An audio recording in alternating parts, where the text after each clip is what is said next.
Am oprit că iar o sărit afară de la schimbător. Sperăm să mai putem pune la loc.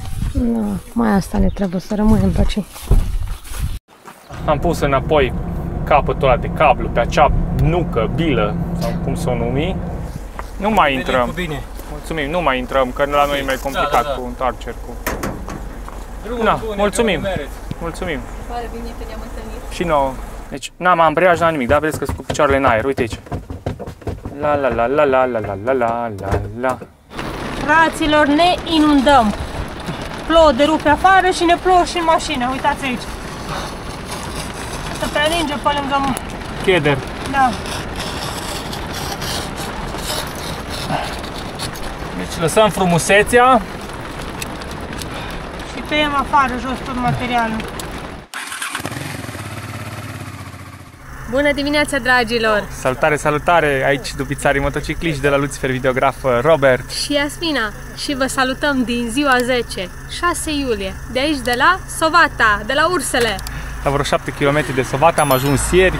Cei care ați văzut episodul de ieri, fai cu peripeții, am crezut că ni s-a rupt cablu de la schimbător, dar de fapt nu a fost aia, așa că uitați-vă la clip, exact, că e nebunie aventuri. Și suntem aici cu Ana, cu Gheorghe și cu Beatrice. Ei au dubița ca așa noastră, de fapt aproximativ, că e Renault Trafico și modelul mai lung, în rest toate sunt faine și la fel. Da, suntem un pic pe fugă pentru că am lălăit-o, e aproape ora 10 deja, noi suntem treji de la ora 8, dar am făcut micul dejun, am povestit și așa mai departe. Și cum a zis oamenii, hai să plecăm la Sovata. Păi stai că noi n-am făcut introducerea. Exact, ne oprim un pic în Sovata și după aia continuăm spre Alba Iulia. Da, ei merg acasă, în zona Bistrița, și noi ne continuăm spre Alba Iulia. Dar vrem să mergem să vizităm un pic Sovata, să vedem ce e pe acolo. Ei vor să meargă la o baie, la lacul Ursu, fiind un lac foarte sărat. Și da, ăsta a fost locul nostru de seară. Am făcut ceaun, am făcut cartofi la disc. Da, a fost foarte fain. Da, le mulțumim. Mulțumim pentru masă și hai să plecăm. Da. Mai avem 1 kilometru până la lacul Ursu. Da. De aici apare un fel de centru, suveniruri, una alta. Centru așa de stațiune, nu centru orașului. Da, da, da, centru de stațiune. Că prin oraș am tot venit deja de mult, că am tot plimbat. Aglomerație pe aici. Da, ai mișcare duminică dimineața. Da. Ora 10 și un sfert.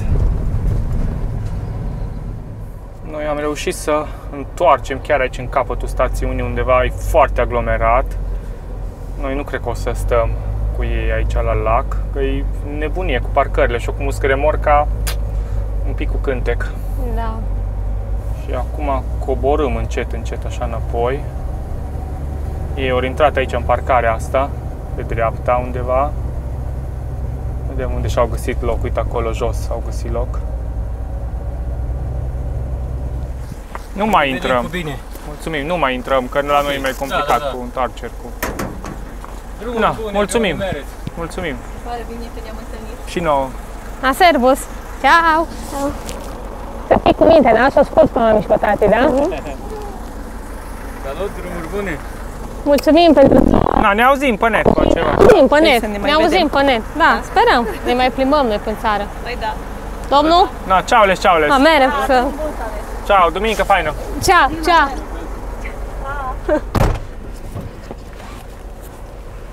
Da, mai complicat pentru noi să rămânem. Bine, am fi putut intra și noi în parcarea aia, nu era problemă neapărat. Dar încercăm să ne continuăm drumul. Da. Să vedem, să facem traseu, ieșirea. Hai că dau eu pe hartă unde e parcarea la Alba Iulia și vedem pe unde ne duce. Hai că am ieșit din nebunia lui Sovata. Mi-am scos cumva pe o mini-centură, adică am ieșit prin capătul ei, nu ne-am mai întors.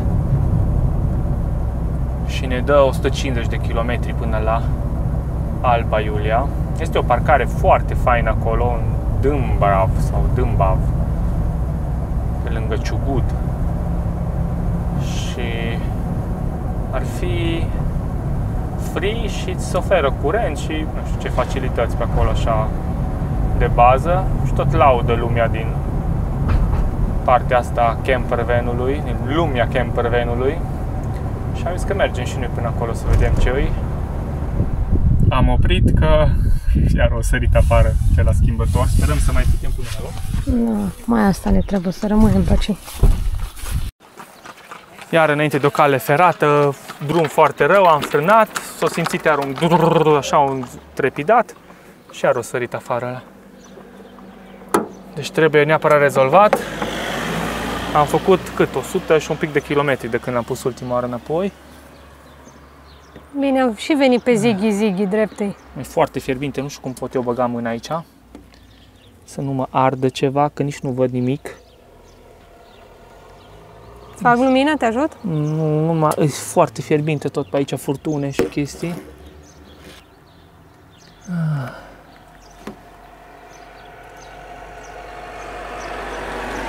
Ideea e că încercăm să-l punem la loc și vedem cum o fi pe mai departe. Ideea e că mergem la Alba Iulia și după aia nu mai lălăim, mergem acasă, că nu poți să mergi așa să te mai plimbi. Ai, ce arde aici la furtun, mă arde ceva la mână. No. Bun, haide, ne vedem. Am pus înapoi capătul ăla de cablu pe acea nucă, bilă, sau cum să o numi. Și mai avem vreo 8 km până la un profi, iar să mâncăm niște sandwich-uri din alea la 5 lei. Și cred că vreo 50 până la parcare. Cam așa, vreo 50 până la parcare și acolo vreau să las mașina să se răcească, să pot să bag mâna ca lumea pe acolo. Acum furtune fierbinți, am luat o mănușă ca să pot să lucru acolo. Și încerc, totuși, varianta ce am vrut-o ieri să o facem acolo la pârâu, să prind cu o fașetă. Că metalul ăla nu se încălzește foarte tare. E doar în jurul motorului, dar nu e încins. Am pus mâna pe el. Și prindem cu o fașetă de plastic și să vedem. Că nu mi-aș strica concediu azi, numai duminică. Noi teoretic vrem să mai stăm vreo minim 4-5 zile, 6 zile. Mai vrem să ajungem în zona de Vidra, facem Transalpina cu motorul și așa mai departe. Deci n-aș pleca acasă. Și după aia, când revenim, teoretic revine și Silviu, mecanicul din concediu, din Grecia. Și atunci o să comandăm totul nou, cu tot sistemul ăla de cabluri. Să vreau să schimb și uleiul în cutie și uite, mai facem încă o revizie. Pe lângă cea pe care am făcut-o înainte să plecăm, cu fuliile alea, cu, nu mai știu, ceva, role. Pompă de apă. Role de Vibrochen, a fost tot original din 2007 pe mașină. Pompă nouă de apă original am pus. Dacă e ceva să apară acum, ca să nu ne mai... Da, am rectificat acolo la climă, a fost ceva O-ring crăpat un pic. No, ideea e că mașina acum, tehnic aparent e bine, dar vezi că poate să apară mici surprize, că e bătrână și de asta eu prefer să fac preventiv, să pun nou ce cred că ar putea să fie probleme. Și atunci, odată alea făcute în mod normal, încă o dată, atâta timp cât e mașina la noi și cât trăim noi pe planetă și mașina, nu ar mai trebui să fie probleme. Mai ales dacă vrei să pleci la drum lung. Da, ideea e că vremea e bună, chiar prea bună pentru gustul meu, deja 30 de grade la ora 12. Să vedem cât de suportabil o fi vremea acolo în parcare, că mi-e frică un pic, să nu fie foarte, foarte cald. Dar eu zic că o să ne descurcăm. Da. Că mâine am luat înspre Obârșia Lotrului încolo.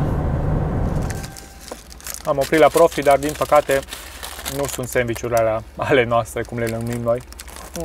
Cu 5 lei, așa că ne-am luat 2 hot dogi. Hai că e bun. Mai avem un pic și ajungem la locație, de înainte de aia trebuie să alimentez cam 1030 de km pe bord și trebuie să-mi dispară și ultima linie, o să intru pe rezervă. Îi facem consumul la Dubițe să vedem că e cu tot cu remorcă în spate și cu motor. Fără remorcă, fără motor, mixtul meu așa când fac călătorii din astea e între 7 și 7,5. Cam acolo se învârte. Acum eu zic că o să avem 8,2, zic că maxim 1 litru în plus, maxim. A, vedem. Rondul. Capotă. Deschidem. Luăm mănușa. Și băgăm asta la loc. Deci neapărat trebuie să ajungem la locul de campare, să punem o fașetă acolo, dacă putem cumva. Că nu-i treabă. Că tot mai rău e. Da, deja iasă singur, acum nu mai a fost hop, nu mai a fost nimic, pur și simplu o ieșit.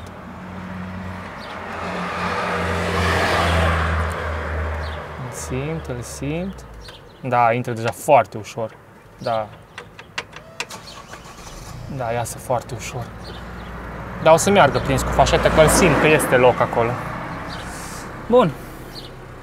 Hai, la Peco. Hai să vedem de câte ori mai iasă în ultimii kilometri. Da, sperăm că nu mai. Hai, da, 7 km până la benzinărie, dar ne mai așteaptă o urcare. Încerc să nu mai schimb foarte des vitezele acum, mă duc cu a treia până la urcarea de pe deal. Acolo trebuie să bag a doua, să pot urca. Na, o dregem cumva. Bine că nu-i mai grav de atâta și opresc, pun cu mâna la loc și mergem mai departe, ok.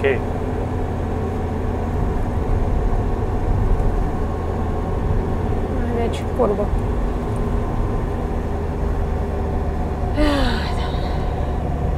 Las că așa avem ce povesti.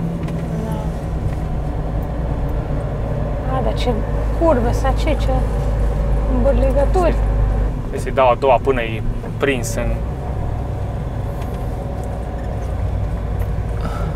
Mă, totuși, partea bună e că în ce viteză se desprinde, rămâne acolo, nu sare din viteză sau ceva. Deci tu poți să te duci. Dacă e în a treia, în a patra, în cât ești, trebuie să mergi așa în ce viteză rămâne și te duci până găsești un punct unde poți să oprești. Deci am venit, cred că 2 km și iar o sărit afară și mai avem 1,5 km până în benzinărie. Încerc să văd că sunt a treia acum, încerc să ajung direct până în benzinărie și acolo o să las un pic să se răcească și încerc să-i pun o fașetă acolo cumva, că nu-i treabă, deci e gata, s-o ros atât de tare bila aia, capătul ăla acolo, că iasă deja în continuu.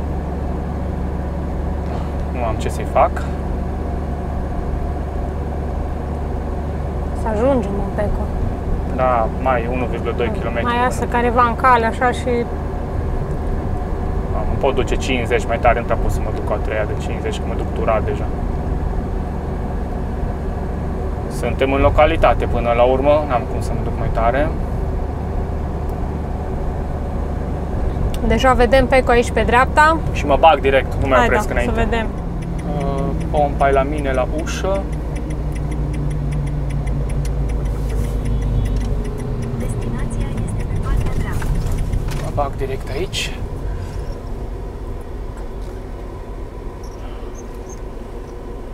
Diesel. Bun, am ajuns. Da, uitați cum face, stai să opresc mașina întâi. Prind și clima. Deci n-am ambreiaj, n-am nimic, da? Vedeți că sunt cu picioarele în aer, uite aici. La la la la la la la la la la la. Bun. No, imediat facem și socotelele, da? Rotund. Ia, 601 lei, 81 de litri la 1000 și vreo 50 de kilometri sau ceva de genul. Deci, cum v-am zis, consum de 8. Am aici aceste două fașete de plastic și încerc să le fac așa în cruce cumva, în X. Uite trenul pe lângă noi, cum a trecut. S-a dus.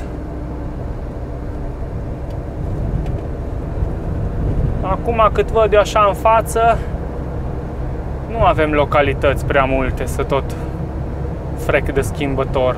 Momentan sunt a 5-a și mă duc frumos constant. Dacă ține încă 20 de km până în parcarea aia, oricum îmi mai dau eu ceva întărituri pe acolo. Ideea e să nu se topească fașetele alea. Dacă se topesc, atunci trebuie găsită sârmă. Mai avem 1 kilometru. Am intrat tocmai în comuna Ciugud. Și facem dreapta aici și mai avem 800 de metri și ajungem la... Uite-te, deja văd campere pe acolo, ori ăla o fi parcarea. Vezi câte campere sunt în dreapta? Da. Da, mă, ia câtele. Uite câte îs și foișoare și uite-te ce tare. Ce e fain! Chiar ne-am dorit să ajungem și aici. Aici avem stop. Ne oprim frumos. Nu vine nimeni nici stânga, nici dreapta.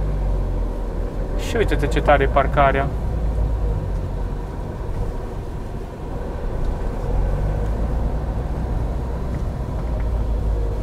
Aici ne băgăm.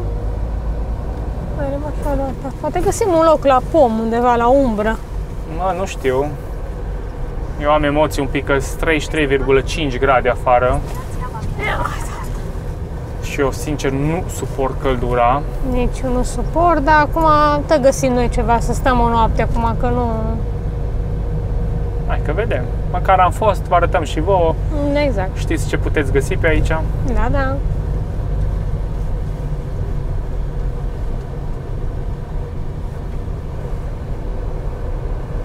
Deci ăla nu s-ar fi tras. Eu eram deja pe bordură cu roata și el mai avea 40 de centimetri până la bordură. Bine că nu ne-am ciocnit.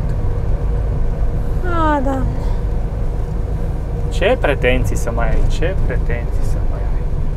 Dar aici e altceva, nu? Cu excepția rulotelor. Păi da, că acolo e parcarea de rulote și acolo e parcare pentru loc de joacă și un alta ce e acolo.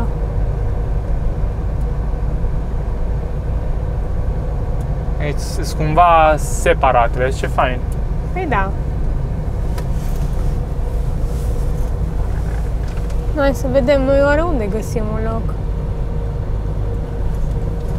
Ăla și-a pus acolo și scaunul să țină loc. Da, să țină pe mama lor. Ideea e că e fain. Este pe partea dreaptă. Hai că intrăm undeva și în zona aia. Așa cu... Uite, astea sunt locuri făcute. Da.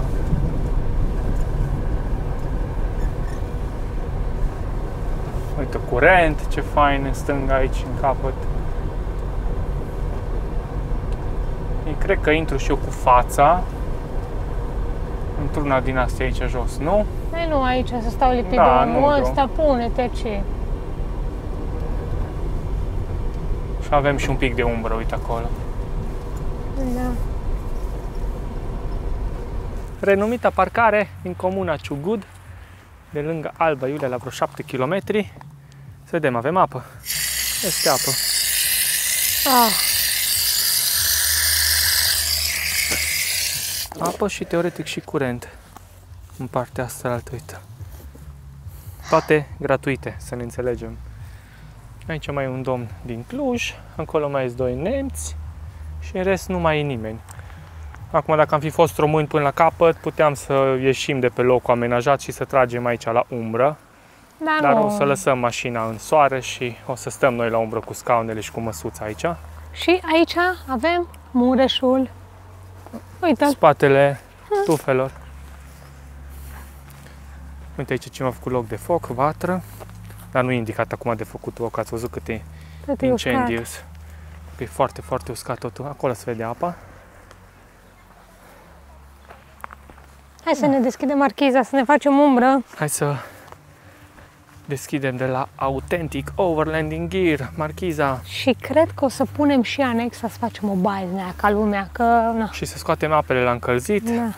Dacă o să vreți și voi sau vă interesează măcar, sau pur și simplu vreți să aruncați un ochi, intrați pe site-ul pe Authentic Overlanding Gear și vedeți ce produse au, găsiți marchize, asta e de 2 metri jumate pe 2 metri jumate, este de 2 metri pe 2 metri jumate, Găsiți anexe, corturi. corturi de plafon de mașină, mai multe modele frigidere, tot felul. Intrați, folosiți codul LUCI5 pentru orice comandă plasată la ei pe site și veți beneficia de 5% reducere. Am omis să vă mai zic cu consumul, că m-am luat iară cu schimbătorul, cu nuca aia acolo. 7,8 e și consumul. Deci, cum am zis, nici măcar cu 1 litru în plus cu motorul și cu remorca. E foarte ok. Ca norocul că nu-i cald afară. Sunt numai 38 de grade aici sub copertină, sub marchiză. Și înăuntru 36. Hai, că nu-i rău. Murim. Aștept să se încălzească apa, să fac duș. Cine face duș aici și bagă să pun în ochi? Ce echipament am! Îmi place sportiv, ia. Hai că deja ai consumat vreo 4 litri de apă. Asta e. Din cei 10. Mai am spumuță. Nu, mai este gata, ca nou. Dușurile le facem cu această mini pompiță Tiny Shower de la Flextail. Dacă vreți și voi una așa sau mai mare un pic, este și Max Shower cu 30% mai mare și un pic mai puternică, cu jet mai mare. Intrați în descriere și găsiți linkuri de la Flextail. Folosiți codul de reducere LUCI15 pentru 15% reducere.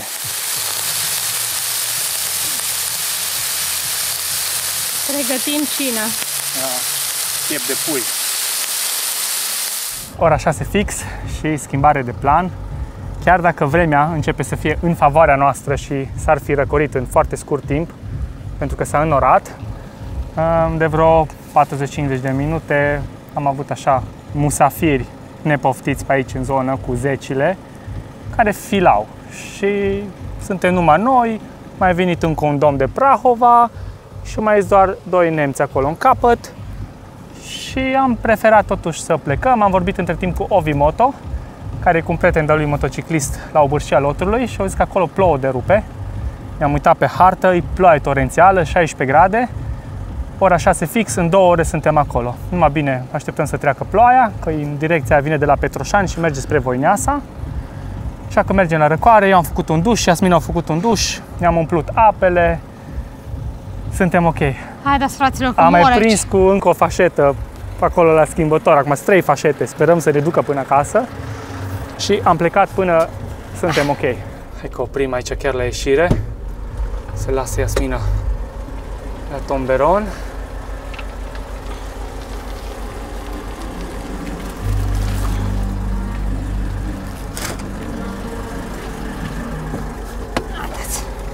Aici v-am arătat la intrare, e împărțit în două.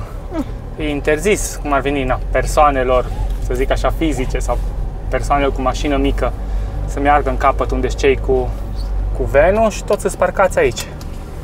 Și aici cântă muzica, e ceva festival.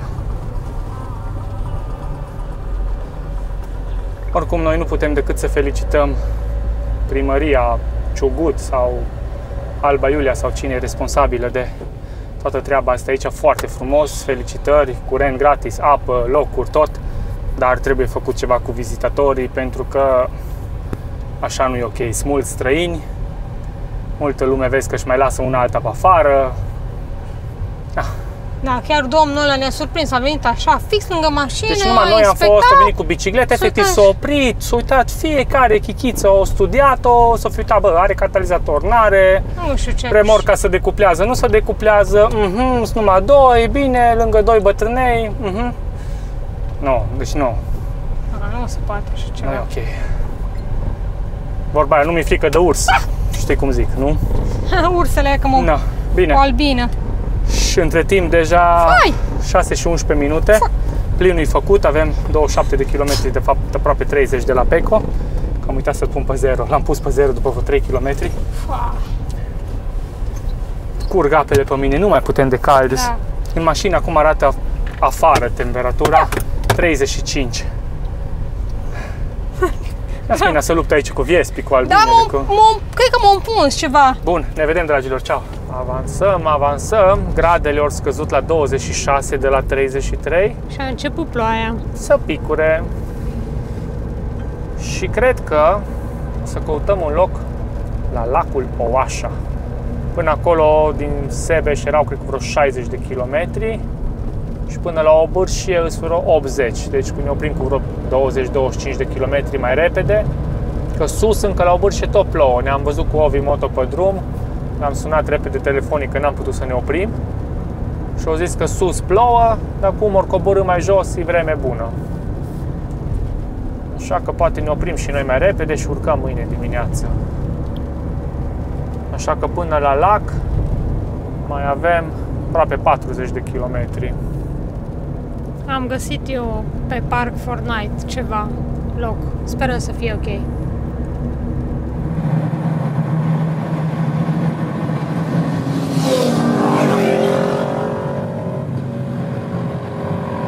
Tot venim în spate la grupul ăsta de polonezi, mă, atați de fain, așa frumos să duc cu 50-60 la oră, numai bine pot să mă duc așa cu semi, cu a patra, câteodată a treia un pic. Și îs cu mașinuțe din astea cu Lada. Ăsta ultimul, nu știu, ori ceva Suzuki sau Mitsubishi sau ceva. Cred că Suzuki. Și chiar în față, e cred că o mașină de pompier făcută camper sau ceva. Da, ceva model vechi. Băi, dar dați de fain. Și uite că ești din Polonia. Noi, ca și avem un izvor. Deja e ora 8 Și mai avem 11 km până la spot. și avem 21 de grade afară. Hai că azi, per total, s-a făcut zi lungă. Da, da. Și uitați ce fain e harta. Hărțile, că amândoi am dat drumul. Iasmin o dat la Oașa și eu cu traseul la Obârșia Lăutrului. Ne apropiem de lac. Suntem chiar sus și s-au oprit toți. Nu vă opriți, copii, că eu abia mai pot să plec. Nu știu ce s-a oprit. E barajul, dar nu, îi zic seama că ei vor să savureze acum. Aceea ciclătite, siropuri. Aici, dacă faci dreapta, te duci la Șurianu.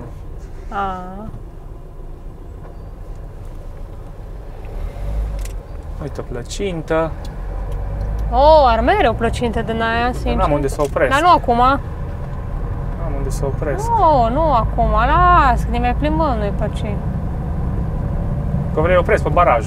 Nu, mie nu-mi trebuie, ți foame ție? Nu. Dacă ți foame, da, sincer nu. Uite ce fain e lacul.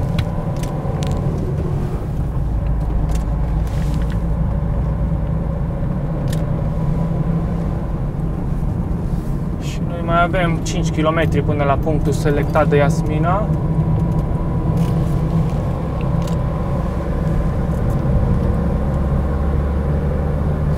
Faină atmosfera, uitați-vă în pădure între brazi, ce bine arată.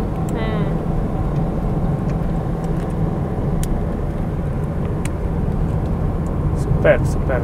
Mâncăm plăcinte acolo, pe sus, pe Transalpina. Aha. Când facem tura moto. Ne apropiem de punctul selectat, 300 de metri. Hai să vedem, undeva. Da, nu. Aici undeva, înainte de curba. Da, nu cred că e aici nimic. E coborâre aici. Nu. Hai să vedem. Nu. Foai, n-avem cum să coborâm acolo, chiar e coborâre. Nu știu cine a selectat chestia asta pe hartă, dar... Și ceva se construiește acolo, am văzut. Poate că pe vremuri o fi fost, dar oricum coborârea e prea... Nu știu cum ai văzut tu, era o mașină trecută Da, era din ăla mare. Un autobuz din ăla, camper, nu știu cum a ajuns ăla acolo. Da, dar uite, s-a construit ceva acolo. Uite aici, în stânga. Uite cum e să Uite aici, pe partea asta altă. Mergi spre nord pe DN 67C. Erau, nu erau aici. 67C încă 4 km. Nu știu cum vrei tu. Hai, dăm o dată pe hartă să vedem ce e sus la Obârșie. Ne-am stabilit aici, văd că e chiar faină locația. Suntem numai noi. Au mai fost aici niște domni din Alba cu 2 mașini, dar tocmai ce au plecat. Încolo, în față, unde vedeți, la 30 de kilometri Obârșia Lăutrului, tună de numai, de se aude cum fulgeră, adică fulger nu l-auzim, doar tunetul. Se aude și până aici. Și aici ce fain e cerul. Nu știu cât se vede pe filmare, tot e portocaliu. Superb. Și picură încet. Trebuiască să ne mobilizăm, să intrăm în mașină. Gata și cu spălatul pe dinți pe astăzi. E rău, fraților. Gata și cu ziua de azi. Duminică. 6 iulie. Pe aici, pe la Transalpina. Adică pe undeva pe la Transalpina de jos. Da. În apropiere de Obârșia Lăutrului. O zi foarte faină astăzi, așa per total, Da. dar obositoare. Ne-a terminat căldura, n-am mai prins căldura în asta de 38, nici nu țin minte de când. Noi tot am încercat să fugim de ea, dar uite că astăzi n-am reușit. Dar până la urmă, 20 de grade acum. Da. Am fost mai înainte o vulpe în vizită, dar săraca toată precăjită. Chiar liniște, auzim doar 2 pâraie care curg, una acolo și una dincolo. Acum se vede fain cerul. V-am arătat mai înainte de pe camera mare când am încercat să filmez și nu s-a văzut așa frumos. Vai, ce fain e! Bine, dragilor! Mă simt rău, mă doare foarte tare capul. Am terminat toți pe curbe, jup, stânga-dreapta. Dar și aia și tot, nu. Și rămâne să ne auzim că mâine plecăm dis de dimineață, urcăm la Obârșie, ne găsim un loc unde putem lăsa dubița cu remorca, dăm jos motorul, mergem până la Rânca, tragem o tură cu motorul. Și după aia odihnă. Eu am de editat, am rămas un pic în urmă, că sunt episoade lungi și mari astea cu motorul pe acolo, pe pasuri, pe la Ciumârna, pe la Transrarău și așa mai departe și mai mult de lucru, dar recuperez. recuperez și vin cu postări faine, de fapt. Dacă aproape vedeți clipul ăsta, înseamnă că deja le-ați văzut și pe restul. Exact, corect. Că deocamdată cu postările îs din ziua 6 și astăzi e ziua 9 sau 10 deja. Deci, da, mai am un pic de recuperat.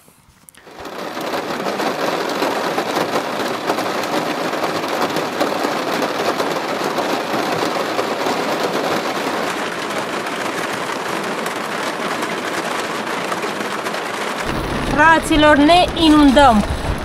Plouă de rupe afară și ne plouă și în mașină. Uitați aici. Se prelinge pe lângă... Cheder. Da. Deci lăsăm frumusețea. Și tăiem afară, jos tot materialul. Pa! Da. Uite aici ce tot iul. Efectiv ne inundăm.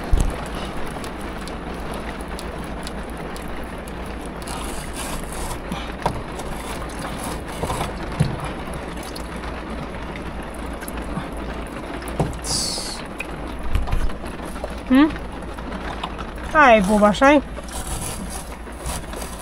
Dacă guma în loc să stea pe metal,